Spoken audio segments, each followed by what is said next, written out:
Hola, buenas tardes, ¿cómo están amigos de esta plataforma, amigos exitosos? Doy gracias a Dios por este lindo día y esta oportunidad que tenemos. Un invitado muy especial, Anita Torres desde Colombia. De Colombia, escritora, bestseller internacional con 2 libros, empresaria de venta de vehículos en Colombia. Gracias a Dios porque nos permite tener a ella en esta oportunidad, en la cual vamos a estar conversando algunos detalles de su obra literaria. Y con nosotros está Anita Torres. Bienvenida, Anita, ¿cómo estás? Gusto que estés con nosotros. Ay, muchas gracias, un placer, un gusto estar aquí contigo y con las personas de tu programa. Muy amable, gracias por la invitación ante todo. Qué lindo, Anita, tenerte acá. Cuéntanos un poco quién es Anita Torres. Háblanos de ella. Bueno, Anita Torres, Ana Beatriz Giraldo Torres, el nombre de pila.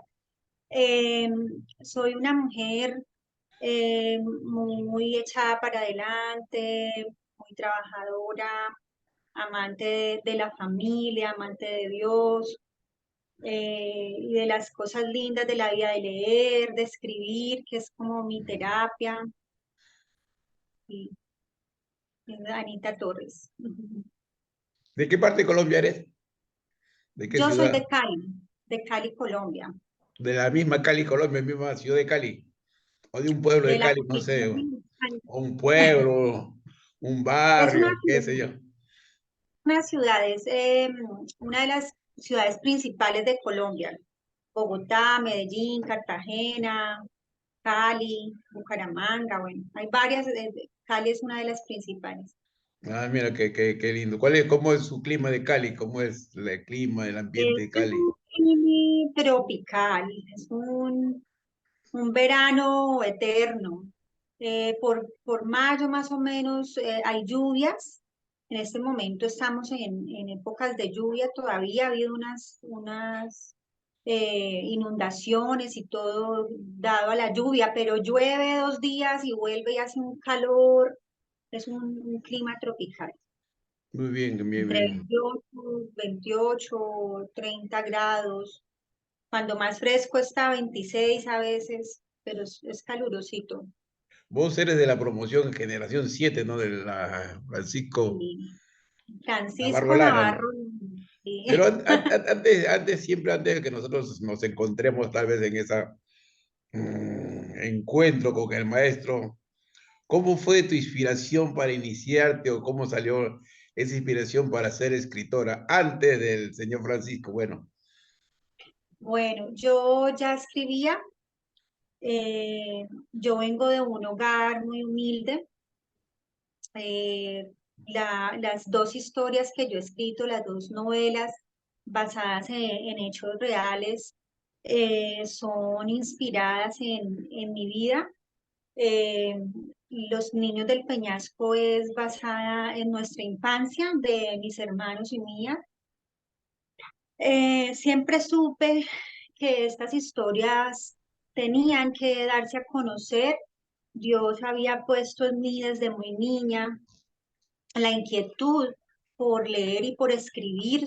Eh, Cuando era muy niña, dado a que éramos muy pobres, no tenía televisor, no teníamos televisor. Y pues esto hacía que mi hermana mayor, o sea, nosotros somos 4 hermanos, mi hermana mayor me lleva casi 11 años, pues cuando ella estaba adolescente, ella estaba en el colegio, yo estaba muy chiquita. Entonces ella le ponían a leer libros en la clase de literatura. Entonces traía esos libros y como no tenía televisor, para mí eso era o sea, esos eran mis cuentos. Esos y los cuentos que me contaba mi mamá de la Biblia, porque éramos cristianos. Entonces, mi mamá, por ejemplo, que José, que el arca de Noé, bueno, esos eran mis cuentos para dormir. Y a medida que fui creciendo, empecé a leer. Eh, el primero que me leí fue eh, eh, ay, ya, el Don Quijote de la Mancha, es que eran varios. Don Quijote de la Mancha ya se lo mandan y en la carátula estaba Sancho Panza en blanco y negro y el Quijote.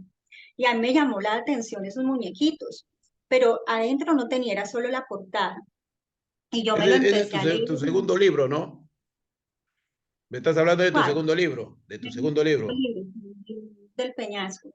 Pues allí no lo cuento, ¿no? De los niños del Peñasco habla pues de otras cosas, pero como me preguntas cómo me inicié en la lectura y en la Ya, escritura, te cuento. Entonces, yo cogía los libros de mi hermana, recuerdo mucho que me leí La hojarasca, no es un libro tan largo, es un libro de Gabriel García Márquez corto, pero yo recuerdo que hablaba de la muerte, empezaba con un niño que lo llevan a ver el velorio de un señor que era como el vecino o el abuelo, no sé si era el abuelo, lo llevan a ver ese entierro y ese velorio, porque anteriormente aquí en Colombia se velaban a las personas en la casa.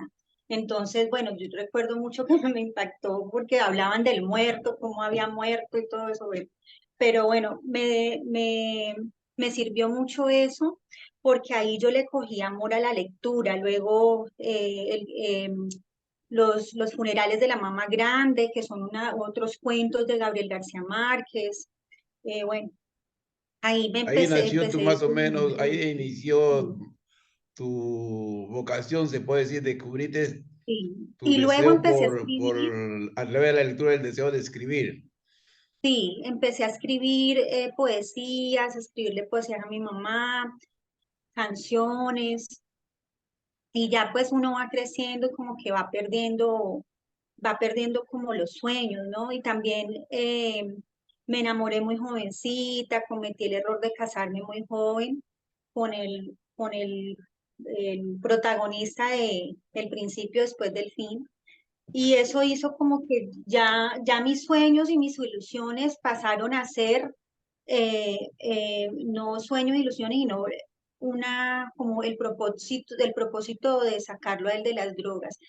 Pero pues al final yo aprendí que cada quien está librando sus propias batallas, que no podemos interferir en la vida de las demás personas.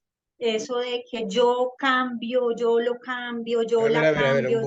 un poquito para ir, un poquito, ir, pues, siendo un poquito más puntuales con la entrevista, porque ya estás abordando un poco de tu primer libro, ¿no? El principio después del fin.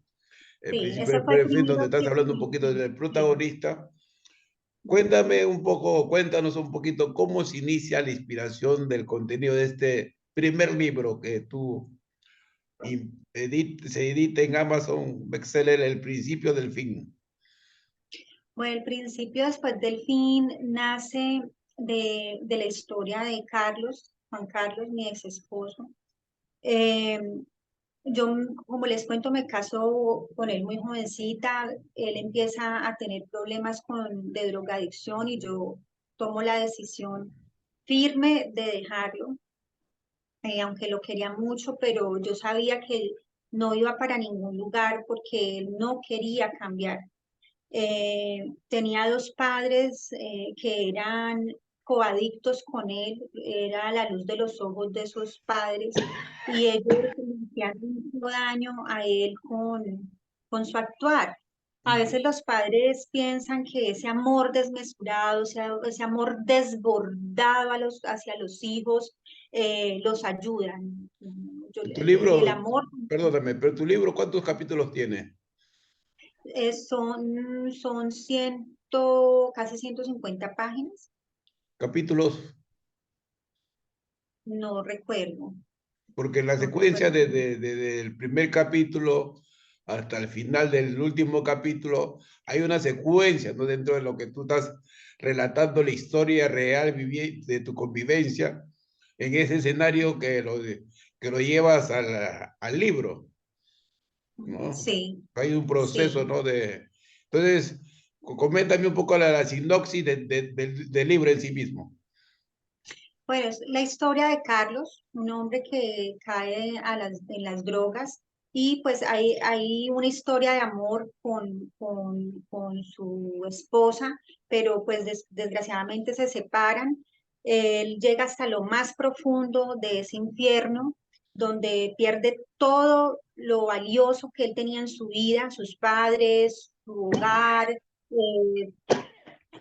la herencia que le dejaron sus padres, termina en la calle con problemas mentales y lo único que lo rescata, por eso se llama el principio, después del fin, el poder del amor, es el amor de su hijo y pues de su ex esposa, que a pesar de que ese amor se había transformado en hermandad, ese amor la motivó a ella a ayudarlo también y poderlo a ayudar a salir de las drogas luego de que él sale, pues él retoma su vida y hay un final pues un poco fantasioso allí, más o menos como el del amor en los tiempos del cólera, más o menos, donde ellos se reencuentran otra vez ya de ancianos.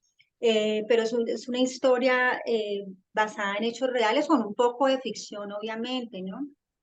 Entonces, en ese momento, esa novela, inspirada en la vida de Juan Carlos, pues se dio de esa manera y así la creé en ese momento. Tu libro, ¿a qué población te enfocaba? ¿A qué población de lectores está enfocada tu libro? A todo tipo o sea, no hay como un rango de edad, obviamente mayores de 13 años, porque hay escenas fuertes donde pues del consumo de él, de la decadencia de él en las drogas, y pues un niño no, son como escenas fuertes de entender, pero sí es como para mayores de 13 años. Dentro de lo que me estabas comentando, ¿no? En la pre-entrevista, sobre todo tu ausencia hace 2 años dentro de este escenario de sociabilización donde compartimos escritores, ¿no? En los diferentes grupos de WhatsApp éramos como 500 los que participamos de toda esa capacitación y ahí algunos que otros se han ido manteniendo, escribiendo otros libros, otros se han ido socializando en diferentes grupos de Facebook, grupos de WhatsApp, cada uno enfocado en la vocación que he ido construyendo después de ello, ¿no? Otros ya están en programas radiales y sucesivamente diferentes enfoques que le han dado a su inspiración durante el tiempo después ya de salir de las capacitaciones del profesor y maestro Francisco Navarro Lara. Y en tu caso, después de tu libro, de la exhibición de tu libro, la proclamación bestseller de tu primer libro, hay un drama, ¿no? Hay un drama que te choca muy fuerte a ti, de tal manera que tú, el protagonista de todo de ese contenido de ese libro, toma decisiones bastante fuertes atentando contra su propia vida. Entonces, algo que tú querías compartir también todo ello, te doy el espacio necesario para que puedas relatar, Anita Ok, Torres. pues por eso me disculpan porque tú me preguntaste cuántos capítulos tiene. Yo no quise volver a saber nada del libro. Yo, publiqué la novela en septiembre del 2021. 2021, sí, del 2021. Y exactamente eso fue en septiembre, en enero del 2022, Juan Carlos se quita la vida. Para mí fue muy fuerte porque yo me había documentado en él, obviamente. Cuando uno va a escribir una novela, un guión, pues obviamente tiene que ir al personaje, si es una historia basada en hechos reales, para poder entender ese personaje, poder narrar eh, pues con mayor realidad, con mayor veracidad la historia. Yo quería plasmar el sentir de un drogadicto. ¿Por qué una persona, qué hace que una persona prefiera una droga o el alcohol a su familia, a sus hijos, a su esposa? ¿Por qué? O sea, por ejemplo, uno de mamá da la vida por los hijos y deja lo que sea por los hijos, deja de estudiar, sacrifica tantas cosas por estar al lado de ellos, por verlos crecer, por su bienestar. sacrifica tiempo. Bueno, entonces yo siempre pensé eso porque también tuve un padre drogadicto. Siempre quise entender el drogadicto como tal, su pensamiento, su psiquis. Entonces, aprovechando pues que él estaba ya bien, que estaba lúcido, que el Señor lo había sacado de ese pozo cenagoso en el que estaba, y pues más con esa historia de él tan fuerte, porque pues él terminó literalmente en la calle viviendo debajo de un puente. Entonces, pues yo duré como 6 meses hablando con él, eh, entendiendo su proceder en ese momento, bueno, porque pues había momentos, yo sabía parte de la historia, pero ya lo personal de él en su intimidad con esta droga y con ese infierno, no. Entonces, cuando él decide hacer eso, yo siento que dado a él revivir toda esa historia, volver a revivir todos esos acontecimientos, pues él había tomado esa decisión. Entonces, yo me sentí culpable, fuera de eso, en mi entorno pasaron muchas cosas en ese momento.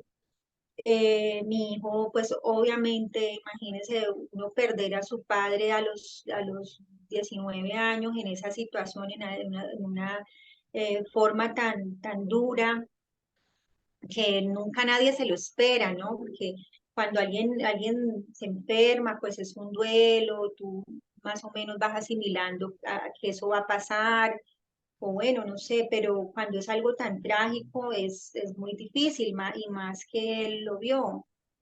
Entonces él se puso muy mal, entró en depresión, se puso muy rebelde, tenía rabia con la vida, con el mundo, con todo. Yo sentía ese dolor, uno siente el dolor de los hijos y yo no entendía también qué pasaba, me daba rabia con el muerto también, no entendía por qué había sido tan egoísta de cometer eso y no pensar en su hijo. Bueno, yo me choqué mucho, mucho, mucho, mucho. Pensé en que no lo ayudé, por qué no me llamó, si éramos amigos, si él sabía que contaba conmigo. Y, y todo eso me sentí muy culpable. Dije, no quiero saber nada de esa historia por un tiempo, no quiero saber nada de eso y simplemente me,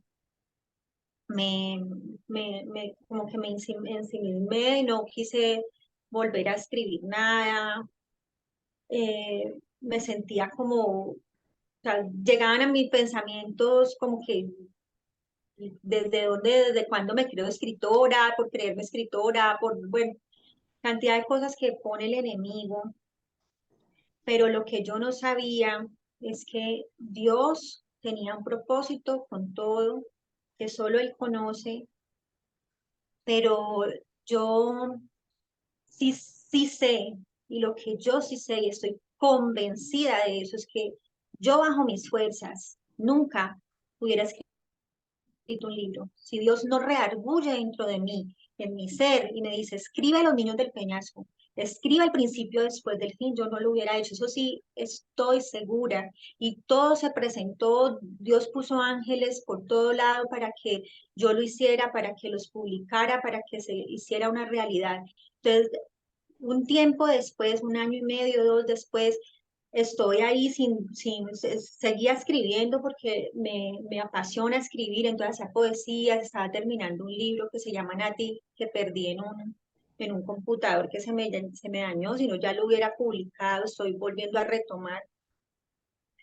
Eh, Se da la oportunidad de ir a un centro de rehabilitación y empiezo yo muy naturalmente a contarle a los jóvenes que estaban ahí al lado de esa familiar, empiezo a contarles lo del libro.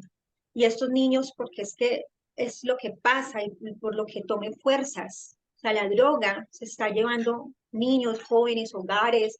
Y yo dije, no, cuando yo cuento esta historia, la gente se estremece. Cuando yo le cuento esto a un niño que está empezando en las drogas, pues se estremecen y se quedan como pensando en qué, a qué los puede llevar si siguen en ese actuar. Entonces, entendí que yo no podía echar a la basura noches enteras, porque cuando yo escribí los libros, yo trabajaba en una empresa, o sea, yo ahorita trabajo independiente, fueron noches de dormir 2 horas, cuando uno escribe, llora, se ríe, o sea, todo mi proceso, toda esa catarsis que yo había hecho para escribirlos, la unción de Dios, porque yo lo sentí, no podía ser en vano, no podía ser en vano. Y yo tenía que levantarme de donde estaba y seguir luchando por mostrarle a la gente lo que pasa con la droga y decirle a los jóvenes, mire lo que pasa, mire este ejemplo, mire este cuadro de esta persona, que la droga lo llevó a acabar con su propia vida.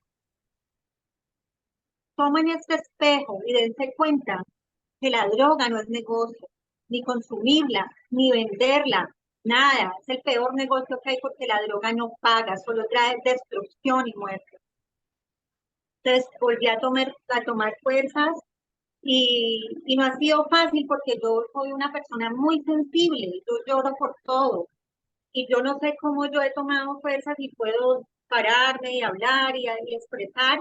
Y yo digo, hasta el día que ya no me duela y no deje de sentirme un poco triste, llegará el momento en que pase, pero lo seguiré haciendo.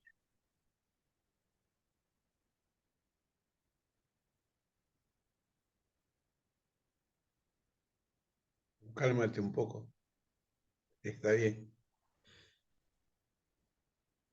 Se fue como el sonido. No, está estamos bien, todo está correctamente bien. Todo está Perdón, yo todo está correctamente bien. ok. Como te pusiste muy sensible, hay que tomar un tiempo de paciencia y dejar que las cosas se calmen un poquito nuestras emociones y seguir con el transcurso de esta entrevista. Me Tomate voy un a poquito, poner tomate un poquito de porque agua.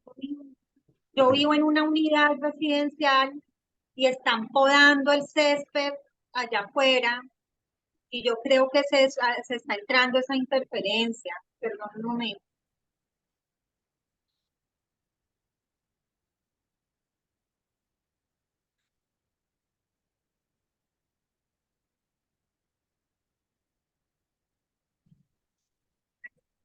O sea, el argumento de tu libro ahorita que estás llevando a cabo es Sí, un texto del contenido de prevención para que haya personas que les escuchen el argumento a través de lo que tú relatas cuando vas a esos centros de rehabilitación, pues de prevención y las consecuencias de lo que pueden llevar a cabo no, sí, todo ese suceso de consumir las drogas, lo que pasó con tu sí, protagonista, ¿no? sí. Tú usas esos en tus presentaciones. Sí, claro, o sea, ¿cómo le digo yo? El final de esa situación, como dice la historia, el principio después del fin, era un comenzar a hablar, comenzar a contar esta historia para que muchas personas la tomen como ejemplo y puedan, que les sirva de algo. Qué bueno, qué bueno. ¿Y tú cómo te sientes al ir desarrollando todo este tránsito después de todo lo que te ha acontecido? ¿Cómo estás? Pues bien, bien. Obviamente, cuando uno está fortalecido en Dios, Dios le da a uno las fuerzas para seguir. Por eso dice, o sea, cada mandamiento tiene una razón de ser. Amar a Dios sobre todas las cosas. Cuando dice eso, Dios quería liberarnos. Que hay gente que ama su dinero sobre todas las cosas, ama a su esposa sobre todas las cosas, ama su trabajo sobre todas las cosas. Entonces lo deja la mujer, se muere. Pierde el trabajo, entra en depresión. Pierde el dinero, se mata. Entonces, si amamos a Dios sobre todas las cosas, entendemos que Él tiene el control de todo, que Él nos ama y que cada situación que nos pasa, Él tiene el control y que Él sabrá cuál es el propósito. Pero Él sí me ha mostrado a mí que el propósito de esas historias es llegar a las personas que consumen, a un familiar que está viviendo con un joven, un familiar drogadicto, para poder hablar y yo poderles dar un consejo desde mi experiencia. Ah, qué bueno, qué bueno, qué bueno que a través de esa historia puedas fructificar el bienestar de muchas personas. Eso es muy, muy relevante. Voy a invitar a Nancy. Hola Nancy, ¿cómo estás? Buenas tardes, bienvenida. Qué gusto que estés acá, Nancy.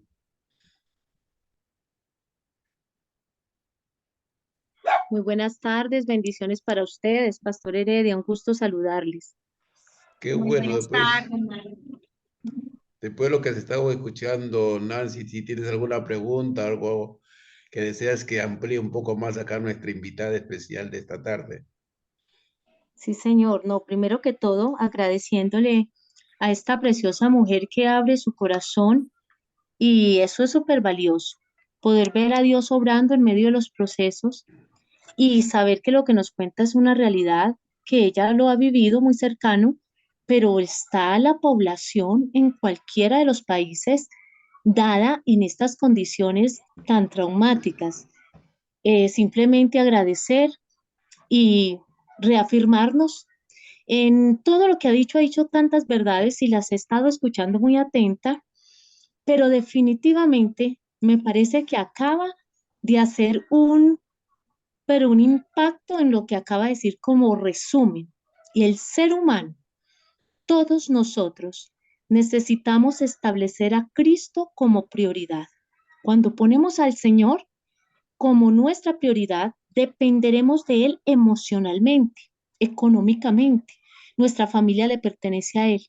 Cuando ella estaba hablando, yo estoy aquí con mi esposo y le dije, me parece que acaba de hacer un impacto esta tremenda hija de Dios con lo que acaba de decir, que es prácticamente, yo lo tomo como un resumen. Todas las catástrofes que pueden pasar y todas las adversidades en la vida del ser humano se pueden sobrellevar con éxito cuando ponemos a Dios en primer lugar y saber que Él tiene el control de nuestras vidas. Ahora bien, siendo canal de bendición para otros, para hacer prevención del suicidio, para aquellos que ya tienen el pensamiento, no lleguen a hacer su cometido. Así que mucho por aprender y bueno, que Dios nos permita poder ser y hacer sinergia, todos juntos, para poder llegarle a la población con un mensaje de esperanza. Muchas gracias por esta entrevista, por estos aportes. Dios les bendiga. Amén. Muchas gracias. Me comentabas que los padres del protagonista, ¿no? Que se suicida, ellos en vez de prevenir la adicción, alimentaban la adicción, Sí, alimentaban la adicción, y ese es otro contexto también, ¿no? Del sí, grupo de familia, del grupo familiar, ¿no? Porque exacto. en vez de prevenir, en vez de rehabilitarlo, ¿no? La escritura dice, ¿no? Que muchas veces al camino, muchos caminos parecen de vida o de bien, ¿no? Pero su final es camino de muerte, ¿no? Camino de Sí, muerte, ¿no? Y a veces los padres estaban tan nublados que alimentaban al hijo, le compraban droga para que se drogaran. sí, sí. Llegó al punto en que los íbaros iban a la casa de él. O sea, yo me separé de él porque no querían ni siquiera que él trabajara. Yo siempre he sido muy trabajadora. Tenía yo, cuando yo me separé de él, unos 24 añitos. Yo le decía a él, trabajemos, o sea, mi ilusión, mi sueño era tener mi familia, tener mi casita, tener mi hogar, y vivíamos con los papás. Estudiábamos derecho los dos. Él lo único que nunca dejó de hacer fue estudiar. Era un hombre brillante, o sea, yo me quedo aterrada, y ahora que he ido a los centros de rehabilitación, la droga se lleva seres maravillosos, personas inteligentísimas con tantos talentos.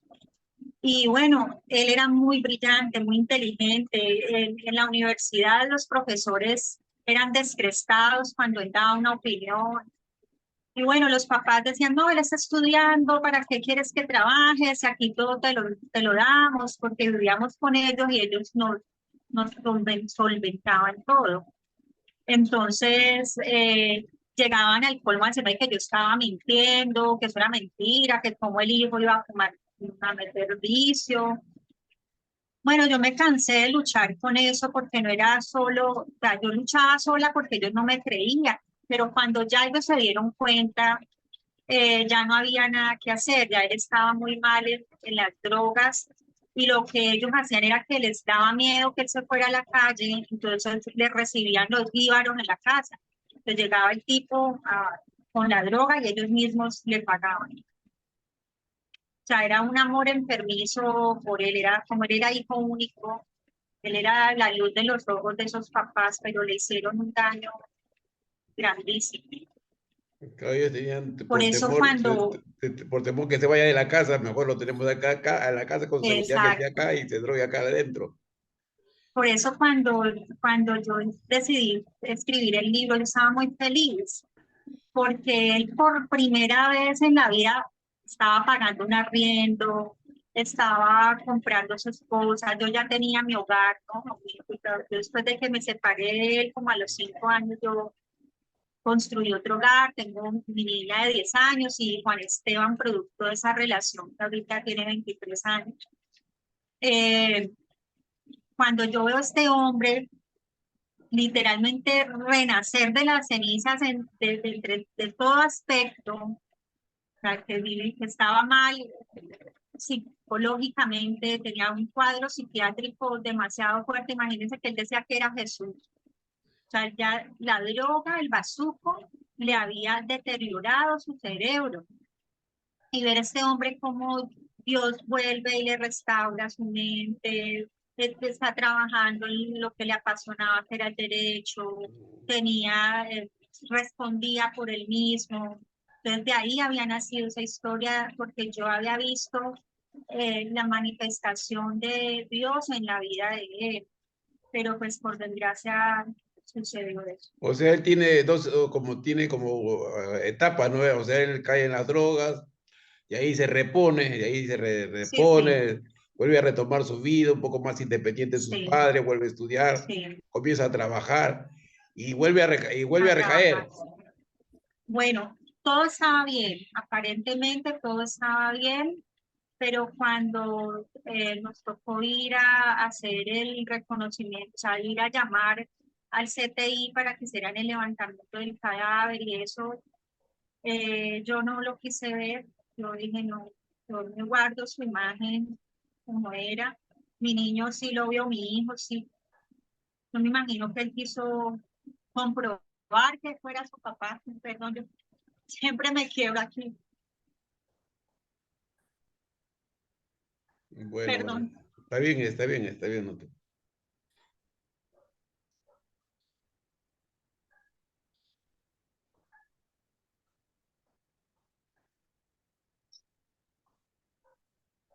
Gloria a Y Dios. bueno, cuando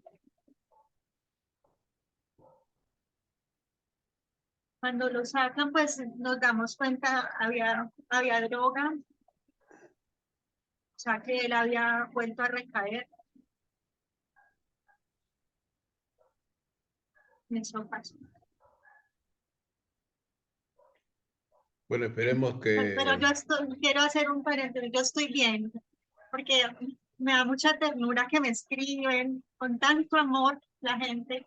Me dice, Anita, Anita, coge fuerzas, yo estoy bien, sino que son cosas que duelen, pero no es que yo esté mal, que yo esté deprimida, que yo no. Pienso que todo tiene un proceso, ¿no? Tiene un proceso donde, así como hay un inicio, debe haber un cierre también, y todo un proceso también que necesitas tiempo para ver, reponerte, tener un acompañamiento, un proceso también de duelo en todo este proyecto de vida que también que estás llevando a cabo, ¿no? Sí. A poco a poco.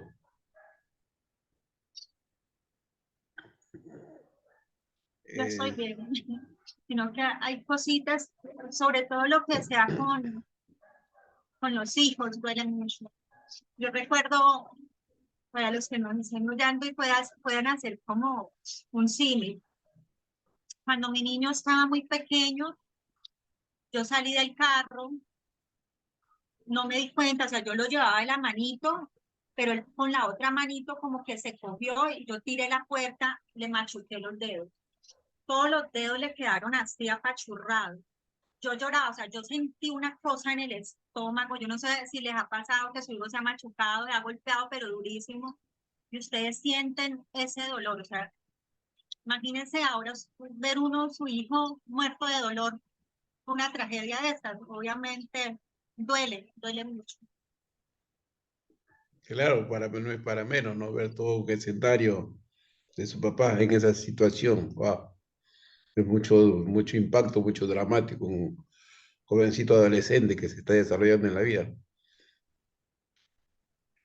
Gracias a Dios que tienen a Cristo como fortaleza y al Señor en sus corazones para irse sobreponiendo en todo este proceso de que Dios permita sanar de todo ello.